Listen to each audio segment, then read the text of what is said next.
Hello. Police in India have found at least one survivor from a London-bound flight that crashed shortly after takeoff. It was carrying a total of 242 people, including 53 British nationals. More than 200 bodies have been recovered so far. The Air India AI Flight 171 took off from Ahmedabad Airport in India at 1:38 p.m. local time. It was due to land at Gatwick Airport at 6:25 this evening. According to flight data, signal from the flight was lost shortly after takeoff. Footage verified by ITV News shows the Boeing aircraft rapidly losing altitude over a residential area before crashing and being engulfed in flames. In a moment, we'll speak to reporter Neha Punia in the Indian capital, Delhi, and our reporter Fred Dimbleby at Gatwick Airport, where the plane was due to land this evening. But first, with all the latest, Chloe Keedy reports.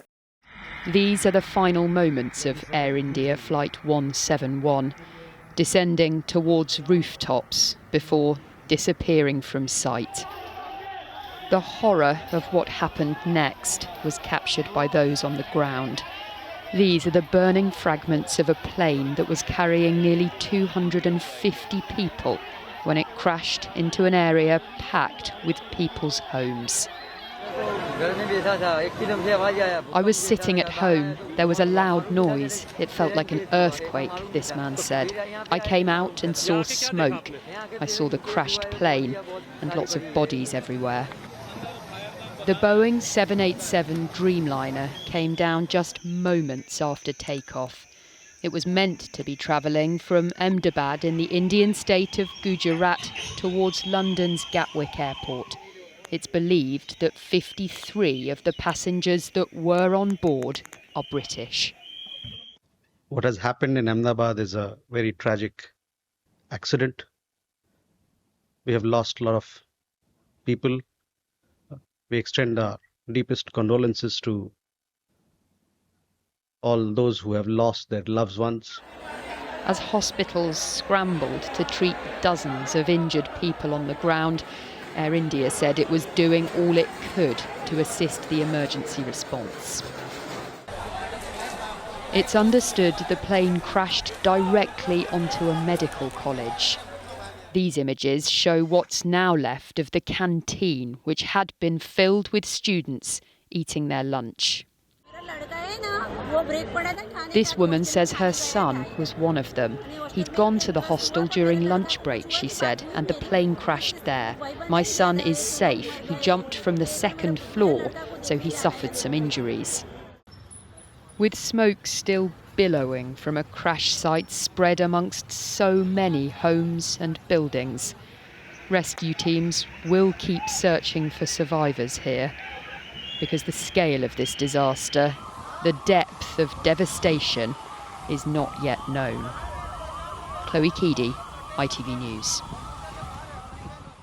Well, let's talk to our reporter Neha Punia, who's in Delhi. Just such a devastating event.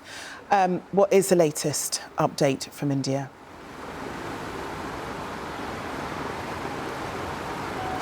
It's been a long and challenging day, and details are still only trickling out, and that tells you that the sort of chaos and confusion that still prevails on the ground.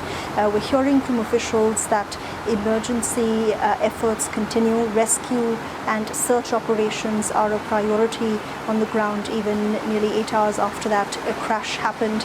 And local media are now quoting the local police chief of the state of Gujarat in Western India, where the crash happened, to say that there has been one survivor and that he's currently in hospital and is being treated, and some local media outlets claiming that he's believed to be a British national. We're waiting for authorities to confirm that, but as that sort of develops, we're also hearing that a team from the United Kingdom will be travelling to India to investigate this crash as well, given that there were 53 British nationals on board. And, the UK's Air Accidents Investigation Branch is saying that they're deploying a multidisciplinary investigation team. And this is also coming as US officials say they're also heading to India, given this was a US manufactured Boeing plane. We've heard the Prime Minister of the country, Narendra Modi, who governed the region of Gujarat for decades before he became the Prime Minister and moved to New Delhi, expressed sadness and shock, saying that this tragedy is heartbreaking beyond words. And that's a sentiment that millions across the country are expressing this Thursday evening as they grapple with what is looking to be one of the worst aviation disasters in India. The Indian Army has now been pressed into rescue operations as well, and they'll be joining the local police to go through the debris and look for survivors, hopefully. They'll continue. Okay, Nia, thank you very much for that. Let's talk now to our reporter, Fred Dimbleby, who's at Gatwick. Fred, can you talk us through what's happening there at the moment? Yeah, well, this flight was due to land at Gatwick in just a few hours' time. Instead, we have a significant operation in place here as the airport staff try to support the friends and families of people who may have been on that flight. They've set up a separate area for them and are giving them latest updates, the latest information that they have. We also understand that the airport is liaising very closely with Air India as this investigation begins and continues into what exactly caused that crash. This afternoon we had a statement from His Majesty the King. He shared his thoughts about the crash, saying, "My wife and I have been desperately shocked by the terrible events in Ahmedabad this morning. Our special prayers and deepest possible sympathy are with the families and friends of all those affected by this appalling tragic incident across so many nations as they await news of their loved ones. I would like to pay a particular tribute to the heroic efforts of the emergency services and all those providing help and support at this most heartbreaking and traumatic time."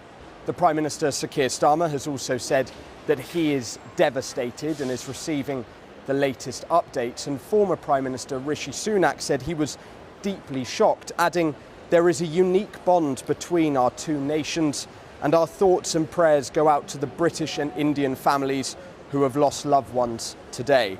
The Foreign Office have set up a line for any people, any friends and families who may be concerned about those loved ones. I'll just read out that number for you now.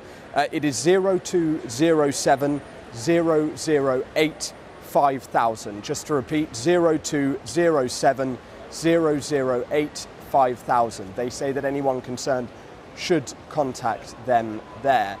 I've been at Gatwick since early this morning, since we heard this news of the plane crash, and I think what has struck me most of all is just the normality of many of the things that we've seen here. We've seen people excited to go on holiday, reunions after a trip abroad as families meet again.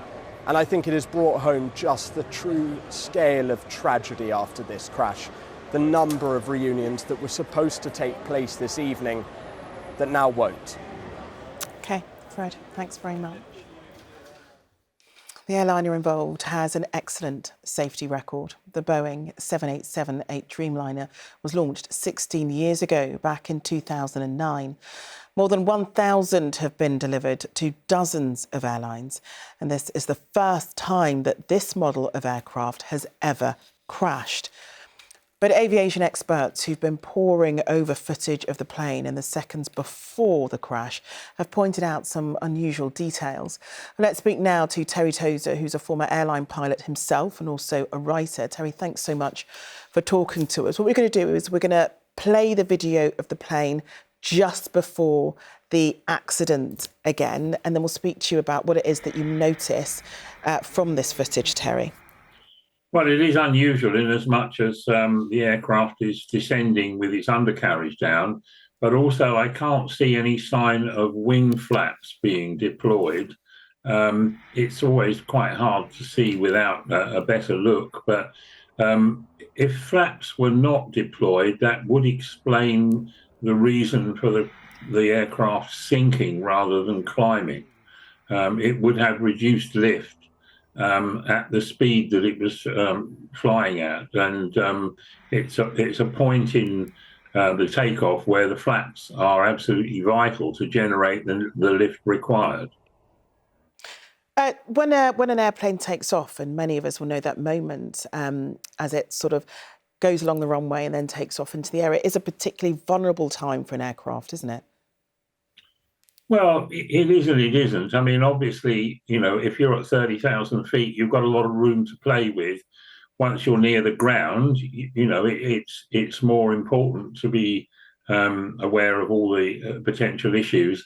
But, it has to be said that, these large transport aircraft are certified to experience a major failure, such as an engine failure, at the most critical point of takeoff and still continue the takeoff and clear all obstacles, and to do so safely. And so, it's very, very unusual for something like this to happen. And if, in fact, the flaps were not in the correct position, that's a pretty clear indication of the reason that it was sinking instead of climbing.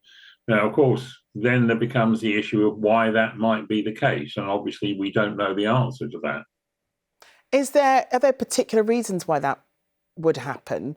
Is there a list of reasons why the flaps wouldn't have been out? Not really. We don't know if the aircraft took off with the flaps in the correct position and then they retracted, or whether they were never set in the first place.